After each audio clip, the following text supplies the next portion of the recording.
사도신경 하심으로 신앙 고백 드리겠습니다. 전능하사 천지를 만드신 하나님 아버지를 내가 믿사오며 그 외아들 우리 주 예수 그리스도를 믿사오니 이는 성령으로 잉태하사 동정녀 마리아에게 나시고 본디오 빌라도에게 고난을 받으사 십자가에 못 박혀 죽으시고 장사한 지 사흘 만에 죽은 자 가운데서 다시 살아나시며 하늘에 오르사 전능하신 하나님 우편에 앉아 계시다가 저리로서 산자와 죽은 자를 심판하러 오시리라. 성령을 믿사오며 거룩한 공예와 성도가 서로 교통하는 것과 죄를 사하여 주시는 것과 몸이 다시 사는 것과 영원히 사는 것을 믿사옵나이다. 아멘.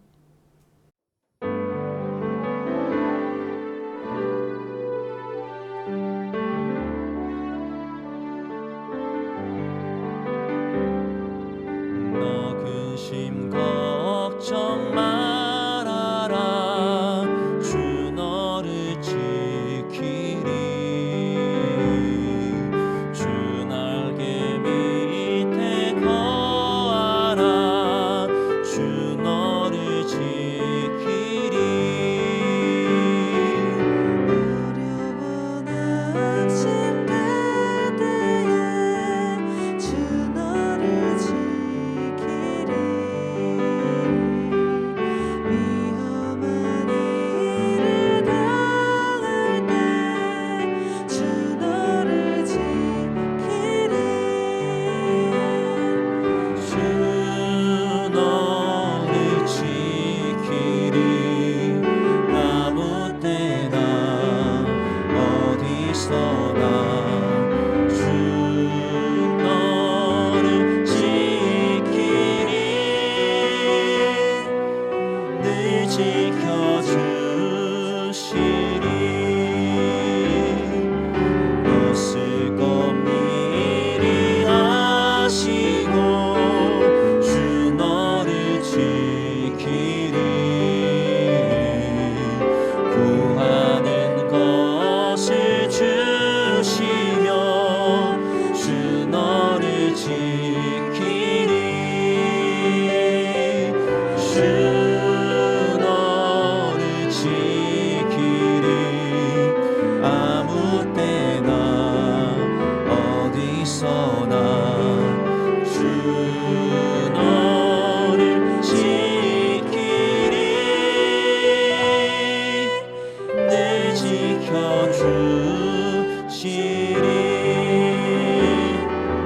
어려운 시험 당해도 주 너를 지키리.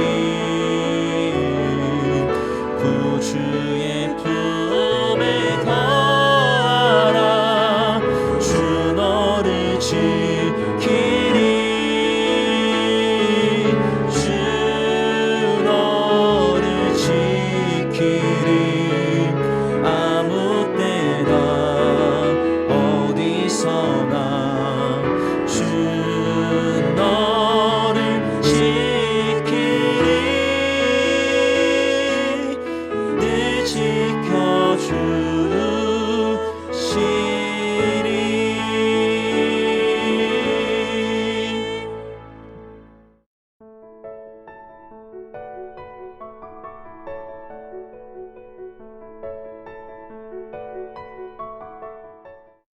게바가 안디옥에 이르렀을 때에 책만 받을 일이 있기로 내가 그를 대면하여 책망하였노라. 야고보에게서 온 어떤 이들이 이르기 전에 게바가 이방인과 함께 먹다가 그들이 오매 그가 할례자들을 두려워하여 떠나 물러가매 남은 유대인들도 그와 같이 외식함으로 바나바도 그들의 외식에 유혹되었느니라.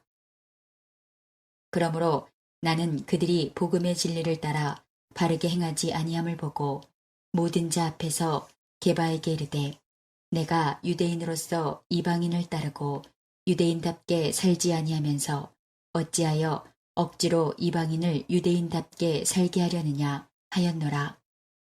우리는 본래 유대인이요 이방 죄인이 아니로되 사람이 의롭게 되는 것은 율법의 행위로 말미암음이 아니요 오직 예수 그리스도를 믿음으로 말미암는 줄 알므로 우리도 그리스도 예수를 믿나니 이는 우리가 율법의 행위로서가 아니고 그리스도를 믿음으로써 의롭다함을 얻으려 함이라.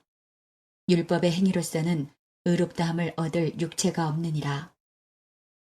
성도 여러분 평안하셨습니까? 9월 4일 토요일입니다. 오늘도 주 안에서 복되고 또 좋은 쉼이 있는 주말 보내시기를 축복합니다. 오늘 본문은 갈라디아서 2장 11절부터 21절까지의 말씀입니다. 내 안에 사시는 예수 그리스도라는 제목으로 하나님 말씀 함께 묵상하겠습니다. 어제 본문 갈라디아서 2장 1절에서 10절까지는요.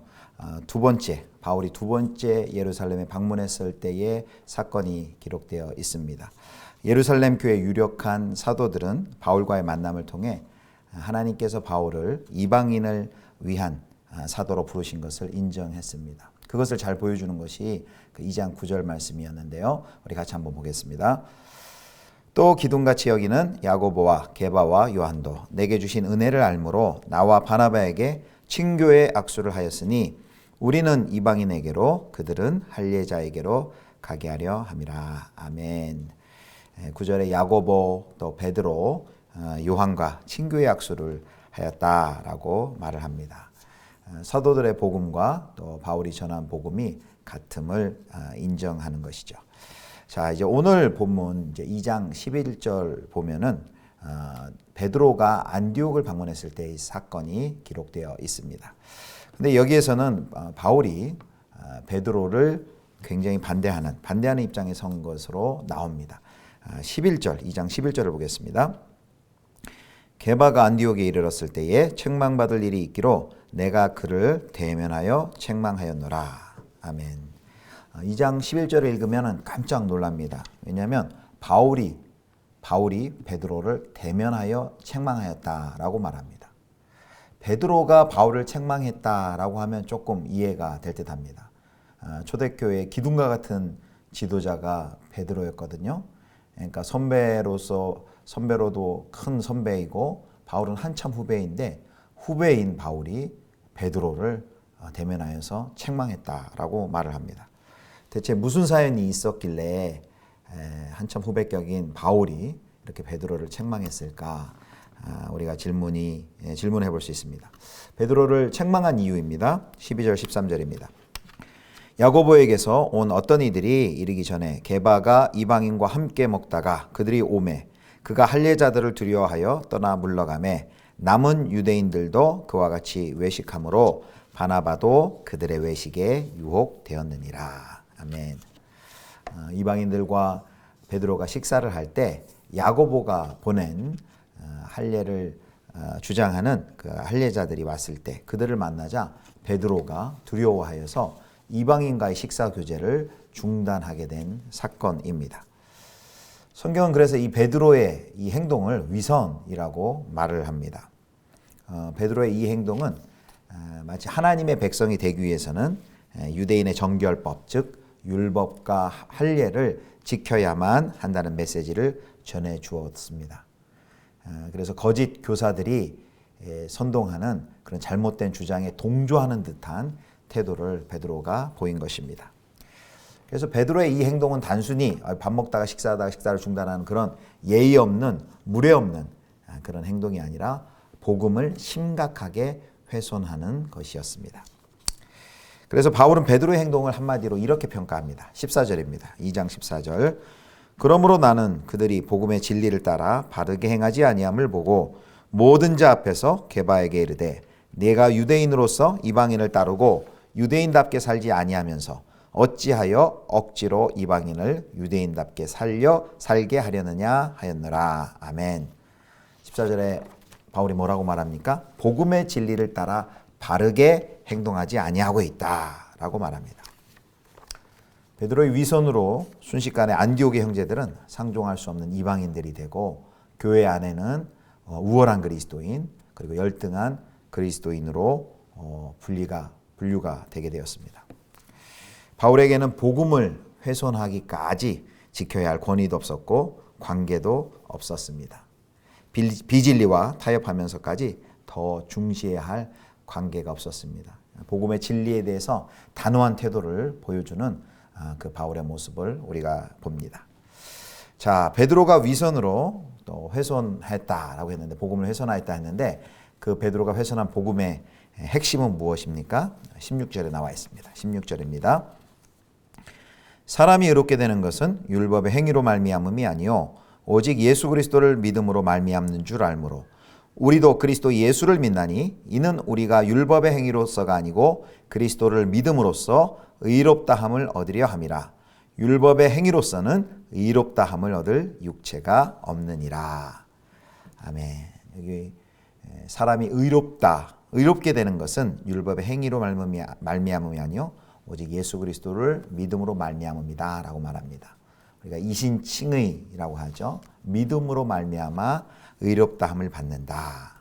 바로 베드로가 훼손한 것이 바로 이 복음이라는 것입니다. 이방인이 율법을 행함으로 유대인이 되어야 하며 언약 백성이 되는 것이 아니라 오직 예수 그리스도의 구속을 통해서만, 그 예수 사건을 통해 베푸신 하나님의 은혜를 믿음으로써만 의롭다함을 받는다. 이것이 바로 이신칭의의 복음입니다.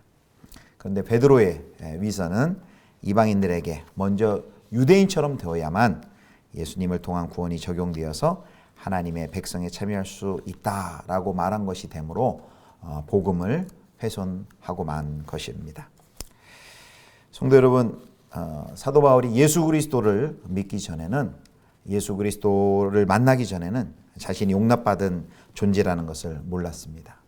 그리고 율법 준수를 통해 의롭다함을 얻으려고 하나님께 열심을 냈고 순종을 했습니다. 이 시대도 비슷한 생각을 하는 사람들이 많은 것 같아요.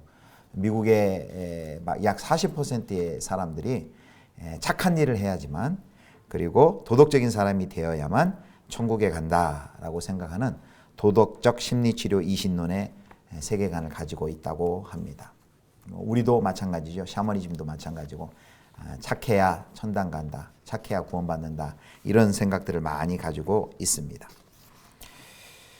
그런데 그렇게 천국 가기 위해서, 그렇게 좋은 곳 가기 위해서 열심을 내는 그런 동기가 아니라 이제 의롭다함을 받은 바울은 새로운 온전하고 강력한 순종의 동기를 가지게 됩니다. 그것이 이제 20절입니다. 자, 20절 말씀 봅니다. 우리 20절 많이 암송하는 구절이기도 한데요. 내가 그리스도와 함께 십자가에 못 박혔나니 그런즉 이제는 내가 사는 것이 아니요 오직 내 안에 그리스도께서 사시는 것이라. 이제 내가 육체 가운데 사는 것은 나를 사랑하사 나를 위하여 자기 자신을 버리신 하나님의 아들을 믿는 믿음 안에서 사는 것이라. 아멘. 내가 사는 것이 아니요 오직 내 안에 그리스도께서 사시는 것이라고 말하는 것은요, 나는 죄인이지만 그리스도 안에서 의롭다라는 것을 당당하게 선언하는 것입니다. 마치 이미 판결을 받고 죽은 자처럼, 빚을 다 갚은 것처럼 하나님 앞에서는 더 이상 정죄받지 않는다는 뜻입니다. 그리스도의 생명이 이제 내 생명이 되었기에, 그리스도와 연합되었기에 하나님이 그리스도를 사랑하듯 나를 사랑하신다는 뜻입니다. 사랑의 확신이 있는 것이죠. 이것을 해야 내가 사랑받는다는 것이 아니라 그 하나님의 사랑을 받은 존재가 되었습니다.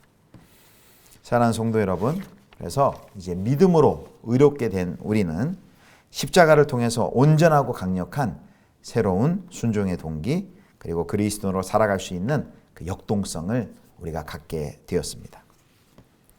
우리 방금 갈라디아 2장 20절 말씀처럼 그리스도 안에서 이제 우리는 충분히 의롭다함을 받고 사랑받는 존재가 이미 되었습니다. 거룩해진 나 자신을 볼 때 우리는 두려움에 떨지 아니하고 기꺼이 회개할 수 있고, 그리고 모든 일을 나를 위해 행하신 그분께 기쁨으로 감사로 순종할 수 있는 동기를 부여받게 됩니다.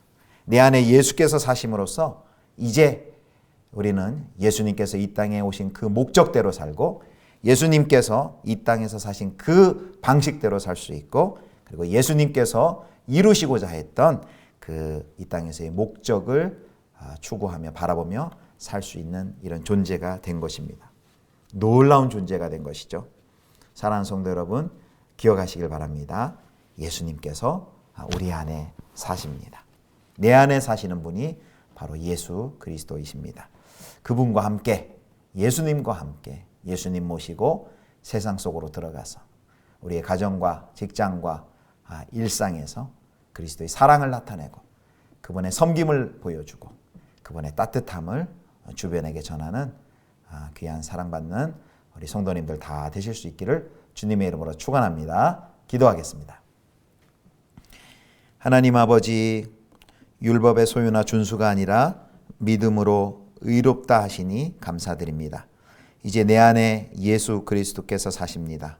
두려워하지 말고 주님 주시는 힘으로 말미암아 예수님을 위해 예수님께서 이루시고자 한 그 목적을 위해 사는 복 있는 인생이 되게 하여 주옵소서. 우리 구주 예수 그리스도의 이름으로 기도드립니다. 아멘. 주님 가르쳐 주신 기도하겠습니다. 하늘에 계신 우리 아버지여, 이름이 거룩히 여김을 받으시오며 나라의 임하옵시며 뜻이 하늘에서 이룬 것 같이 땅에서도 이루어지이다. 오늘날 우리에게 일용할 양식을 주옵시고 우리가 우리에게 죄 지은 자를 사하여 준 것 같이 우리 죄를 사하여 주옵시고 우리를 시험에 들게 하지 마옵시고 다만 악에서 구하옵소서.